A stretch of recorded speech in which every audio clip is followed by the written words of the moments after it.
বাগেরহাটে বর্ণাঢ্য আয়োজনে বিএনপির ৪৭তম প্রতিষ্ঠাবার্ষিকী পালন। মামুন মোল্লা, উপজেলা প্রতিনিধি। ছবি চিত্র বিস্তারিত। বাগেরহাটে বর্ণাঢ্য আয়োজনে বিএনপির ৪৭তম প্রতিষ্ঠাবার্ষিকী পালন করা হয়েছে। প্রতিষ্ঠাবার্ষিকী উপলক্ষে বাগেরহাট জেলা বিএনপির উদ্যোগে দিনভর কর্মসূচি পালন করা হয়।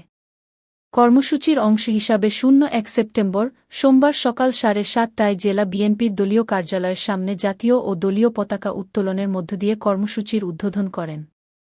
এদিকে বিকেল ৩টায় বাগেরহাট পৌর শহরের দশানী ট্রাফিক মোড় থেকে বিএনপির উদ্যোগে একটি শোভাযাত্রা বের করা হয়।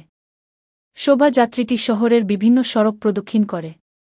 বিএনপির কেন্দ্রীয় কমিটির কৃষি গবেষণা বিষয়ক সম্পাদক কৃষিবিদ শামীমুর রহমান শামীম বলেন, বাংলাদেশের মানুষকে ভালোভাবে বাঁচানোর জন্য এবং বাংলাদেশকে বিশ্বের দরবারে মাথা উঁচু করে দাঁড় করাতে তিনি ১৯৭৮ সালের এই দিনে বিএনপি নামে একটি দল গঠন করেছিলেন বলে জানান।